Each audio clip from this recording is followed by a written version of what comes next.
미국인들이 여전히 가장 존경하는 대통령을 꼽으라 그러면 아직도 아브라함 링컨 대통령을 꼽습니다. 노예 해방을 했다는 그의 참 정치적 업적이 그의 존경의 이유도 되겠지만 대적들을 향한 그의 너그러운 마음, 겸손한 마음, 인간성 이런 것이 그로 하여금 아직까지도 미국인들의 가슴 속에 감동을 주는 대통령으로 남아있지 않나 생각을 합니다.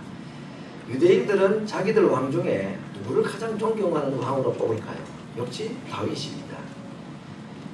물론 뭐 다윗의 위대한 업적도 있지만 역시 링컨과 같이 대적들을 향한 그의 너그러운 마음, 배려심 이런 것이 지금까지도 유대인들이 자기들의 최고의 왕으로 그렇게 존경하는 이유가 아닐까. 우리 그리스도인들조차도 사실은 이 다윗 왕을 참 존경합니다. 성경에 많은 신앙의 모범들이 있지요. 요셉 또는 요업과 같은 사람, 에녹과 같은 사람 그런 많은 훌륭한 인물들이 있지만 일평생 거의 실수 없이 흠이 없이 살았던 그들보다는 좀 흠이 있고 결함이 있어 보이는 이 다윗이 그래도 인간성 있어 보여서 아마 다윗을 좋아하는 이유가 그래서 그렇지 않을까. 오늘 아침에는 다윗 이야기를 좀 하겠습니다. 그럼 다윗이 왕이 되기 전에 이 사울 왕에게 억울한 누명을 쓰고 죽임을 당하려 했던 그런 참 비참한 이야기들, 눈물겨운 이야기들은 성경에 굉장히 상세하게 잘 기록이 되어 있습니다. 그런데 그가 노년에 왕이 된 후에 노년에 또 한 번 어려움을 겪는 일들이 기록되어 있는데 오늘 읽었던 본문이 바로 그 장면 중에 하나입니다. 아들에게 반란을 일으킴을 당해서 아들에게 내어 쫓김을 당하는 참 어처구니 없는 이 슬픈 이야기가 바로 오늘 그 이야기인데 여러 명의 아내를 두어서 태어난 이 다른 형제가들 사이에 옥수금 이런 일로 인해서 생긴 일종의 비극이라고 할 수가 있습니다. 바로 압살롬이라는 아들 이야기입니다. 이 압살롬이 아버지 다윗을 반역하는 데까지의 과정들은 성경에 자세히 기록이 되어 좀 복잡하기 때문에 자세한 말씀을 제가 오늘 드리지는 않으려고 합니다. 아무튼 이 압살롬이라는 아들이 여러 가지 과정을 통해서 결국은 이 아버지 다윗을 쫓아내고 자기가 왕이 되는 이야기가 기록이 되어 있습니다. 뭐 여러 가지 서운한 마음이 있었겠습니다만은 이 압살롬이 백성들의 마음을 도둑질했다. 성경은 그렇게 기록하고 있는데 자기에게 오는 많은 사람들에게 내가 재판을 당신에게 유리하게 해주겠다. 우리 아버지 다윗은 당신 같은 사람의 이야기를 들을 시간도 없고 관심도 없어. 내가 잘 해주겠다. 이래서 재판을 받으러 오는 많은 사람들을 자기 사람으로 다 속여서 만들어 자기 편을 만들었다 그랬습니다. 몇 년간 그런 일을 하고 난 후에 때가 되어서 그가 스스로 어느 한 곳에 가서 왕이 되었다 선포를 하고 그 이야기가 들려지자 다윗은 황급히 도망을 갑니다. 성경에는 맨발로 도망을 갔다고 그랬는데 정말 맨발로 갔다는 얘기인지 그만큼이나 황급하게 참 비참한 도망을 갔다는 말인지는 알 수는 없어도 그런 표현을까지 했습니다. 그러면서 이때 다윗이 아들에게 쫓겨 도망을 가면서 지은 시가 그 유명한 시편 3편에 있는 시인데 그때 그의 마음을 1절 2절에서 잘 표현했습니다. 시편 3편 1절에 이 압살롬 아들에게 쫓겨 나갈 때에 그의 심정을 어떻게 고백을 했느냐. 여호와여 나의 대적이 어찌 그리 많은지요. 일어나 나를 치는 자가 참으로 많습니다. 그렇죠. 아들까지도 자기를 배반을 했으니 많은 사람들이 다윗을 배반을 했습니다. 특별히 그 중에서 자기가 전쟁할 때 늘 좋은 전략을 제시해 주었던 아히도벨이라는 사람이 있었는데 이 아히도벨마저도 다윗을 배반하고 압살롬의 전략 참모가 된 이야기가 기록이 되어 있습니다. 참 얼마나 서글픈 현실인지 모릅니다. 그런데 여러분 이렇게 대적들이 다윗을 배반하는 동안에 그래도 다윗 편에 끝까지 남은 자들 몇 명이 여전히 성경에 기록이 되어 있습니다. 그의 군대 장관이었던 요압 장군 그리고 사독과 아비아달이라는 두 제사장이 함께 나섰고 레위인들 몇 사람은 법궤를 메고 도망가는 다윗을 따라왔다 그랬습니다. 또 한 사람이 후세라는 다윗의 오랜 친구라고 소개되어 있는 사람, 이런 사람들이 다윗을 따라왔는데 자기를 따라 나선 이 친구들, 이런 신하들을 다윗이 어떻게 하느냐, 요압 장군을 제외하고 모든 사람들을 예루살렘으로 다시 돌려보냅니다. 여러분, 쫓겨가는 다윗의 마음에 한 명이라도 자기와 함께 더 있으면 얼마나 좋겠습니까? 위로가 되지 않겠습니까? 그런데 다윗이 왜 이들을 돌려보내느냐, 저는 참 이 다윗이 후세라는 자기의 또 다른 그 친구인 한 사람을 돌려보내고 제사장 2명도 너희들은 여기 있을 게 아니라 성소를 지켜야 된다, 레위인들도 법궤를 메고 다시 돌아가라, 이런 결정을 한 것은 결과적으로 보면, 나중에 되어진 결과를 보면 다윗이 굉장히 잘 산 선택이다, 자기와 함께 머물러 있지 않고 돌려보낸 것이 굉장히 잘한 선택이다 하는 것을 알 수가 있는데, 저는 그 순간에 이들을 자기와 함께 데려가지 않고 법궤도 제사장들도 레위인들도 후세마저도 다 돌려보내기로 결심을 하게 된 이 순간에 저는 하나님께서 그의 마음에 그런 생각을 주셨다고 생각을 합니다. 순간순간 우리가 결단을 할 때가 있는데 그때마다 우리가 평생 후회하지 않을 결단을 하는 것이 참 지혜로운 거 아니겠습니까? 다윗은 이 순간에 요압 장군을 제외한 모든 사람들을 다시 예루살렘으로 돌려보내기로 작정을 했습니다. 결과적으로 이 결정이 다윗이 왕권을 다시 회복하는 계기가 되었다는 것은 이후에 일어나는 이야기를 통해 우리가 잘 알 수가 있습니다. 특별히 여러분, 이 제사장 2명과 레위인들을 법궤와 함께 다시 돌려보내는 이 부분에서 저는 이런 생각을 해봤습니다. 이 법궤라는 것은 이스라엘 백성들에게 굉장한 영향력을 주는 사건이죠. 이걸 굉장히 소중하게 생각을 하지 않습니까? 그 전쟁때에 법궤를 앞세우고 전쟁을 하기도 했습니다. 그러다가 법궤가 빼앗기기도 했죠. 엘리야 제사장 시대 그런 일도 있었습니다. 그런데 왜 다윗은 이 법궤에 대한 애착이 얼마나 많았던 사람인지 우리가 알고 있습니다. 그가 왕이 된 후에 70년 동안에 방치가 되어 있었던 법궤를 사람이 한 명 죽어나가는 그런 비극을 경험하면서도 다시 예루살렘으로 안치를 했던 사람이 있습니다. 근데 왜 그가 이 법궤가 자기와 함께 가는 것을 원치 않았을까? 자기는 혹 죽는 한이 있어도 이 법궤는 예루살렘을 떠나서는 안 된다 하는 그의 신앙이 아니었을까 생각합니다. 엘리 제사장의 며느리가 이제 죽으면서 자기 아들을 낳으면서 법궤가 빼앗겼다는 소식을 듣고 그 아들의 이름을 이가봇이라고 짓지 않습니까? 여호와의 영광이 이스라엘에서 떠났다 하는 그런 의미로 그렇게 조조스러운 아들의 이름마저도 그렇게 지었던 것을 다윗은 아마 기억했을지 모르겠습니다. 그래서 무슨 일이 있어도 법궤는 예루살렘을 떠나서는 안 된다. 여호와의 영광이 예루살렘을 떠나서는 안 된다. 내가 왕의 지위를 잃어버리고 죽는 한이 있어도, 내 아들이 왕이 되어서 반역죄를 범하는 한이 있어도 여호와는 여호와의 자리에 거하셔야 된다. 법궤는 여호와의 전을 떠나서는 안 된다. 이런 믿음의 고백이 아니었을까 생각을 합니다. 도망가는 다윗도 참 믿음의 모습을 보여주고도 있지만 다윗의 명령을 받아서 다시 예루살렘으로 돌아가는 이 몇몇 사람들의 순종심, 이거 참 보통이 아니라고 생각합니다. 이들은 다 다윗과 가까이 지냈다는 사실을 압살롬이 모를까요? 잘 알고 있지요. 제사장들이 어떠했으며 후세는 어떤 사람이었으며 다 알고 있습니다. 어쩌면 다윗과 함께 일시적으로 함께 갔던 사람이라는 것까지도 압살롬이 모르겠습니까? 왕인데. 그럼에도 불구하고 다윗이 이들을 돌려보낼 때 순종을 하였다 하는 것입니다. 먼저 후세라는 사람, 이 사람은 다윗의 오랜 친구라고 성경이 기록하고 있는데 그만큼 가까웠다는 말이겠죠. 그 후세가 압살롬에게 거짓으로 내가 당신의 돕는 자가 되겠습니다 하고 탔습니다. 여러분, 저는 다른 사람도 그렇지만 이 후세가 압살롬의 왕궁으로 마치 항복하는 것처럼 해서 가는 것은 보통 충성심이 아니면 불가능하리라 생각합니다. 만약에 압살롬이 그걸 안 받아주면 어떡합니까? 바로 목숨을 잃을 수밖에 없습니다.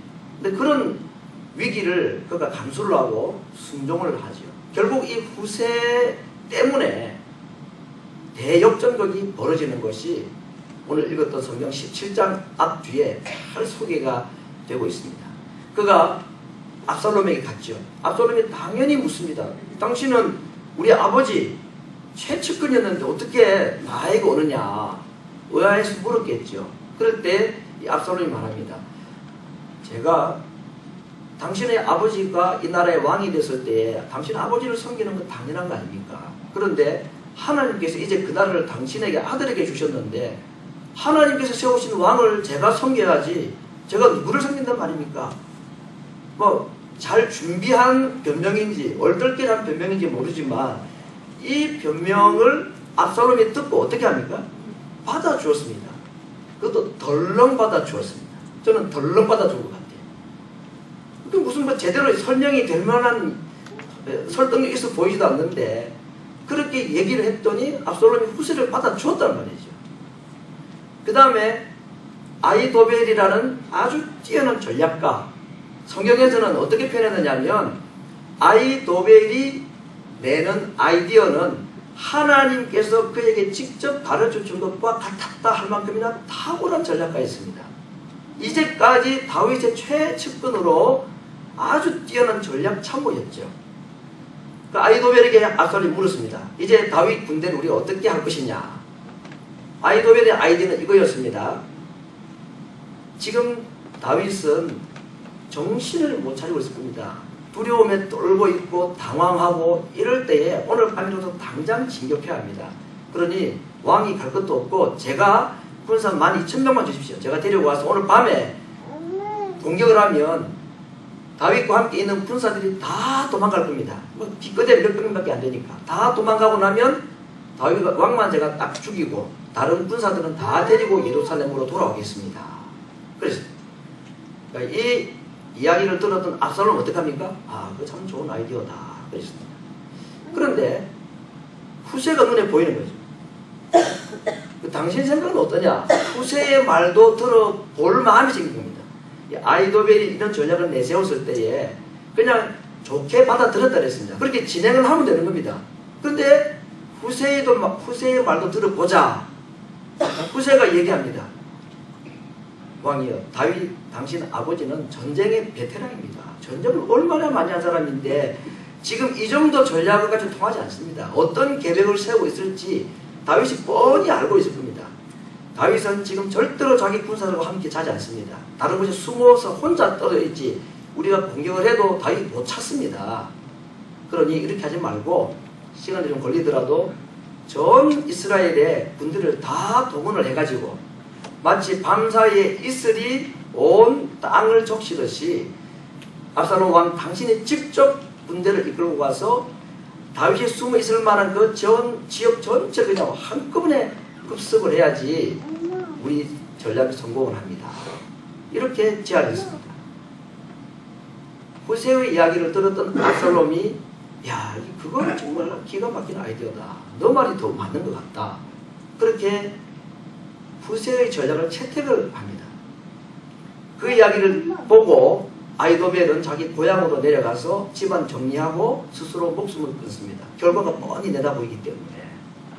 여러분, 오늘 제가 이 후세와 아히도벨 두 사람이 다윗에게 이런 전략을 얘기하는 장면을 제가 좀 상세하게 설명한 이유는 오늘 이 말씀을 한 구절 꼭 기억하기 위함입니다. 잠언 21장 1절에 있는 말씀입니다. 뭐라고 성경이 기록하고 있느냐?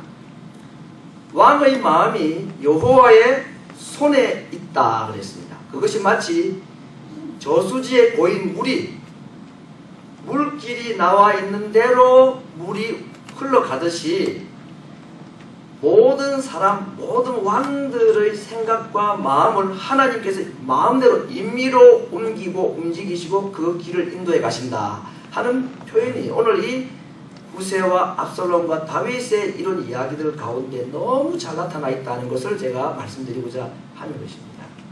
여러분, 지금도 뭐 한 나라의 대통령은 권력이 막강하지만 이 고대 사회의 왕은 못하는 것이 없었습니다. 마음을 결정하면 뭐든지 할 수 있는 게 왕 아니었습니까? 짐이 곧 법이다, 나라다, 활날은 그런 정도로 힘 있는 자리가 왕인데 그 강력한 왕의 결단도 누가 조정하시느냐? 하나님이 조종하신다 그런 말인 것입니다. 후세가 내가 당신 섬기기 위해서 왔습니다 하고 할 때 그걸 받아줬습니다. 아히도벨의 전략은 하나님께서 준 지혜와 같다고 할 정도로 뛰어난 전략이 있음에도 불구하고 아히도벨의 전략을 포기를 하고 후세의 이야기를 받아줍니다. 어떻게 그런 마음을 가질 수 있습니까? 이건 하나님이 하신 일이다 그 말입니다. 여러분, 물이라는 것이 자기가 스스로 길을 만들어서 가지 못하죠. 길에 나와 있는 대로 움직이기도 했습니다. 하나님께서 사람의 마음, 왕들의 마음을 하나님께서 마음대로 움직이신다는 것을 오늘 이 압살롬의 왕궁에서 일어난 전략회의에서 너무나 잘 드러나 있다 하는 것을 오늘 제가 먼저 말씀을 드리는 것입니다. 정말 압살롬은 정말 뛰어봤자 벼룩이 없고 무슨 생각을 하고 그가 무슨 계획을 해도 이 하나님의 손을 벗어날 수가 없다. 하나님이 모든 것을 컨트롤 하신다는 이 사실을 오늘 본문에서 우리에게 잘 보여주고 있습니다. 이제 후세가 자기의 전략이 채택이 되었을 때 어떻게 합니까?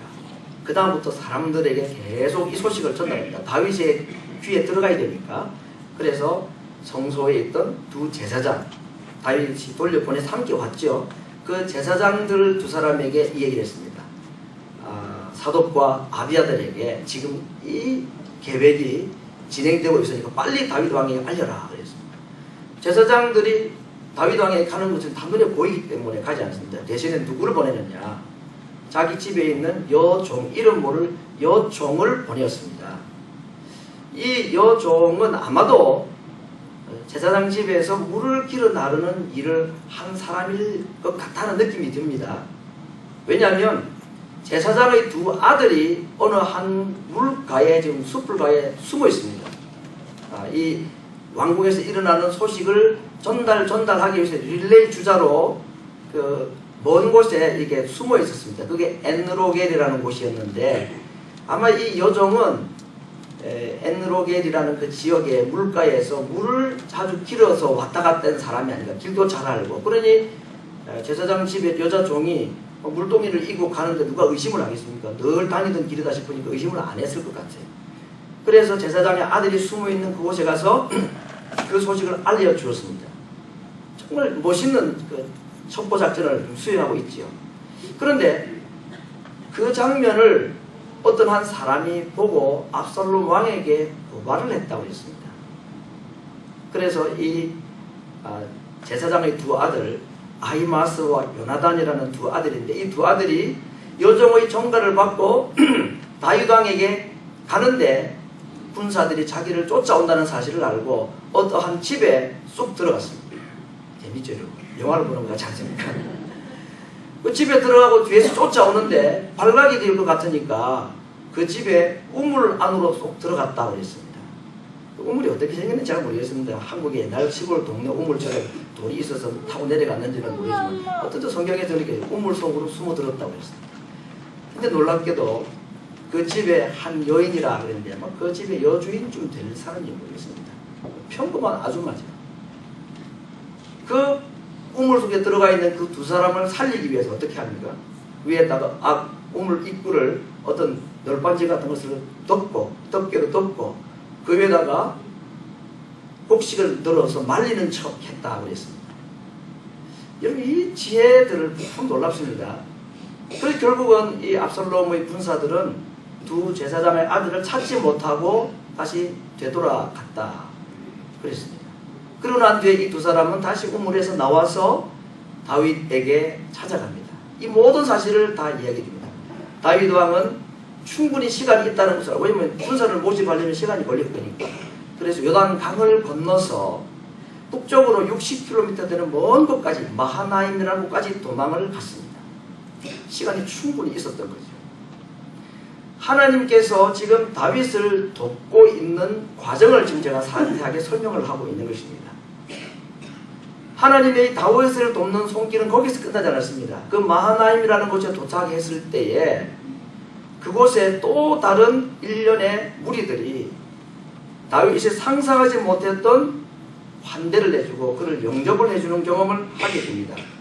하도 말이 복잡해서 제가 읽어야 합니다. 세 사람이 나오는데 암몬 사람 소비, 로데발 사람 마길, 로글림 길라 사람 바르실레. 아무튼 이런 사람들이 성경에 뭐 그렇게 중요한 이름인지 모르지만 성경은 이 세 사람 이름을 다 기록을 해놓고 있습니다. 자기 아버지 이름까지 기억하고 어느 동네 사람인까지 상세하게 기록을 해두고 있습니다. 하나님이 기억하시는 이름들이라고 생각합니다. 다윗을 돕는 자들입니다. 이방인들입니다. 그들을 하나님께서 동원해서 음식과 그릇과 심지어는 대야라 그랬는데 세수대야인지 뭔지 대야까지 갖다 주고 침상까지 가져왔다 그랬습니다. 완전한 군비물자들을 이 이방인들을 통해서 하나님께서 다윗 군대를 보호해 주시고 환대해 주셨다는 이야기입니다. 여러분 시편 3편은 이 압살롬에게 쫓겨갈 때 지은 시라고 딱 제목이 붙어있는 유명한 시입니다. 그가 아들 압살롬에게 도망가면서 첫 번째로 한 말이 뭐였습니까? 1절이라고 했습니다. 여호와여 나의 대적이 어찌 그리 많은지요. 아이돌도 배신하고 아들도 배신하고 많은 신하들이 자기를 다 배신했다 그랬습니다. 일어나 나를 치는 자가 많습니다. 그랬죠. 곳곳에 그를 치료한 사람들이 있었다 그랬습니다. 근데 다윗이 정말로 이 순간에 고통스러웠던 것은 뭐냐? 자기를 치료하는 많은 대적들, 그들 때문에 그가 두려워하고 실망하고 낭망한 것이 아니었습니다. 그가 정말로 이 순간에 고통스러웠던 것은 3편 2절에 기록이 되어 있습니다. 많은 사람이 있어 나를 가리켜 말하기를 저는 하나님께 도움을 얻지 못한다 하나이다. 대적들이 자기를 대적하고 원수가 되어서 자기를 죽이려 하고 그것도 무섭고 절망적인 환경이었지만 도망가는 다윗이 정말로 감당하기 어려웠던 것은 뭐냐? 도망가는 자기를 향하여서 사람들이 그렇게 비아냥거릴 것입니다. 다윗도 끝이 났다 이제. 다윗도 이제 더 이상 하나님의 도움을 받지 못한다 라고 말하는 겁니다. 사울의 신하였던 시므이라는 사람이 나타나가지고 그에게 돌을 던지면서 다윗에게 저주를 했습니다.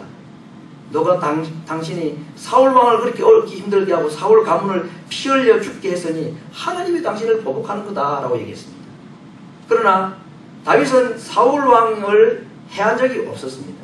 정말 그 시므의 이야기를 들을 때에 저는 하나님께 더 이상 도움을 얻지 못한다 하는 그 얘기를 들을 때 다윗에게는 남이 알지 못하는 자기만이 알고 있는 큰 죄가 있습니다. 바로 우리아와 바세바 사건입니다. 그 생각이 났을 거란 말이죠. 시므이가 모르는 정말 숨있는 그의 죄가 기억이 났을 겁니다. 그가 이미 회개하고 나단 선지자로부터 용서에 대한 확신도 다 들었지만 지금 상황이 이러고 보니까 반사적으로 본능적으로 그 죄가 또다시 한번 떠올랐을 겁니다. 내가 바세바를 범하고 그의 남편을 죽게 만들고 이런 죄들이 기억나면서 하나님 정말 저를 버리시는 겁니까? 천만인이 나를 대적해도 저는 두렵지 않지만 하나님 한 분이 나를 대적하시고 하나님 한 분이 나를 돕지 않으신다면 저는 정말 설 수가 없는 자입니다. 그 마음으로 시편 3편 2절을 그렇게 고백한 것입니다. 하나님 많은 사람들이 저보고 저주하면서 다윗도 이제는 끝이 났어. 하나님도 더 이상 다윗 도와주지 않아 하는 말이 사실입니까 하나님? 이런 고백이죠. 그 얘기를 들을 때 그런 생각이 확 드는 순간에 그는 견딜 수가 없는 좌절과 고통을 당했던 것입니다. 그런데 사실 그렇습니까? 하나님이 다윗을 돕지 않고 있습니까? 하나님은 압살롬의 왕궁에서부터 마하나임이라는 그 먼 곳에 있는 이방인들까지 동원하셔서 가는 곳마다 발길 닿는 곳마다 하나님께서는 그를 돕는 자들을 세우시고 준비해 두셨습니다. 제사장들도 이용하셨고 이름 모를 한 여종의 수고를 통하시고 그 지혜로운 여인이 우물 입구를 막아줌으로 말미암아 하나님은 다윗을 안전하게 보호하시고 지키시고 도와주고 계시다는 것을 깨달았을 때에 그의 2절에 있는 그 절망감은 탄성으로 그 다음 구절에 바뀝니다. 여호와는 나의 산성이시여 나의 반석이시여 나를 돕는 자이십니다. 여호와는 나의 머리를 들게 하시는 분이십니다. 이런 고백을 하게 되었습니다. 하나님이 더 이상 나와 함께 하지 않으시는가? 이것이 아들보다 더 고통스럽고 자기를 배신한 이 신하들보다도 더 그를 힘들게 하고 고통스럽게 만들었다고 했습니다. 그러나 그 순간에 하나님은 이름 모를 사람들의 도움의 손길을 통해서 내가 너와 함께한다. 내가 너를 버리지 않는다는 확신을 심어주신 것입니다. 남편이 없이 외동 딸을 키우고 살았던 어머니가 참 애석하게도 먼저 세상을 떠나버렸습니다. 엄마 없이 홀로 된 이 소녀가 얼마나 마음이 외롭고 슬프고 힘들었겠습니까? 어머니가 세상 떠나고 난 후에 몇 달이 지난 뒤에 어머니의 성경책을 한번 펴보았습니다. 그런데 그 성경 갈피 안에 종이 쪽지 하나가 발견이 됐는데 그 쪽지에 이렇게 적혀 있어서 이 딸이 있습니다. 뒤에 스크린이 나옵니까? 네. 딸이 이렇게 읽었습니다. God is nowhere. 하나님은 아무데도 계시지 않는다. 그러나 그가 다시 한번 눈을 뜨고 어머니가 쓴 이 노트를 보았을 때에 사실은 글자는 이렇게 적혀 있었습니다. God is now here. 하나님은 지금 이 시간에 함께 계시다. 어머니를 잃어버린 딸에게 God is now here가 God is nowhere로 보일 수는 있을 겁니다. 그러나 우리가 당한 이 절망이 하나님을 아무데도 없다고 하나님이 아무데도 안 계시게 할 수는 없습니다. 하나님이 지금 나와 함께 계시다는 것을 다윗은 아무도 하나님이 다윗과 함께 하지 않는다고 말할 그때에 확신했던 것이었습니다. 아들에게 맨발로 쫓겨가는 다윗이 그 절망의 순간에 하나님이 정말 나를 떠나셨는가, 하나님도 정말 나를 돕지 않으시는가 하는 그 절망의 순간에 하나님은 항상 그와 함께 계셨습니다. 압살롬의 궁정에도 하나님이 계셨고 엔로겔 물가에도 하나님이 계셨고 우물 안에도 하나님이 계셨고 낯선 땅 마하나임에 갔을 때도 거기에도 하나님이 계셨습니다. 바로 그 시간 그 장소에 하나님을 확신하는 믿음, 이것이 오늘 우리가 다윗을 통해서 약속하신 하나님을 교훈으로 하나님의 약속으로 받아들여야 될 것입니다. 천지가 변해도 변하지 않는 말씀이 있습니다. 천지가 변해도 없어지지 않는 하나님의 약속이 있습니다. 내가 너희를 버리지 아니하리라. 떠나지 아니하리라. 세상 끝날까지 내가 너희와 함께 있으리라. 혹시 내일 아침에 태양이 내 눈에 보이지 않는다 할지라도 이 약속은 변하지 않는 약속임을 믿으시기를 바랍니다. 세상을 이기는 이금은 이 믿음이라고 했습니다. 하나님 우리와 함께 하심의 가장 강력한 정도가 무엇이겠습니까? 예수님의 십자가입니다. 하나님께서 자기의 아들을 버리신 이유는 우리를 버리지 않기 위함이라고 했고, 아버지로부터 버림을 당하면서까지 십자가의 죽음을 맛보았던 예수님은 우리로 하여금 하나님이 우리를 버리지 않게 하기 위해서 스스로 우리를 대신해서 버림을 당해 주셨다는 약속이었습니다. 하나님, 나의 하나님, 어찌하여 나를 버리셨나이까 하는 예수님의 외침을 들을 때마다 예수님께서 우리에게 하시는 또 다른 음성을 들어야 합니다. 하나님이 너희를 절대로 버리지 아니하실 것이다. 너희와 항상 함께 있을 것이다. 왜? 내가 아버지로부터 버림당했기 때문에. 너희를 하나님 아버지에게 버림당하지 않기 위해서 내가 버림당했기 때문에. 하나님은 절대로 우리를 떠나지 않으나 버리지 않으십니다. 왜냐하면 그것 때문에 자기의 아들마저도 버리셨기 때문입니다. 자기의 아들을 버리시면서까지 우리를 안 버리시기로 작정하신 하나님께서 우리를 또 다른 이유 때문에 버리신다면 하나님은 거짓말하는 하나님입니다. 자기의 아들을 버리신 이유는 우리를 안 버리겠다는 의지 때문에 그런 것입니다. 원수도 절망적인 환경도 심지어는 내가 지은 죄도 우리를 하나님의 사랑에서 절대 끊을 수 없는 약속임을 믿어야 하겠습니다. 아멘. 태어나면서부터 전신 마비를 가지고 태어난 한 여인이 하나님이 정말 나를 버리셨는가 하는 절망 가운데서 이 다윗과 같은 확신으로 시를 썼습니다. 계신 주님이라는 가사를 시를 쓰고, 제가 좋아하는 분이지만 이 최덕신이라는 분이 이 가사에다가 곡을 붙여서 참 우리에게 오랫동안 잘 알려주시고 우리에게 참 잔잔한 감동을 전해주는, 저도 이 가사의 찬송을 지난 한 주간 많이 들었습니다. 이 시간에는 제가 노래를 좀 잘하면 제가 직접 할 수 있으면 좋겠는데, 아쉽게도 저보다 잘하는 분을 제가 좀 대신해서 찬송을 불러달라고 부탁을 했습니다. 오늘 이 다윗의 이야기를 통해서 나와 함께 하시는 하나님은 어디에나 계십니다는 이 주제를 가지고 한 여인의 고통 가운데서 만난 하나님을 향한 그의 고백을 찬송으로 함께 듣고 기도하는 시간을 가지고자 합니다.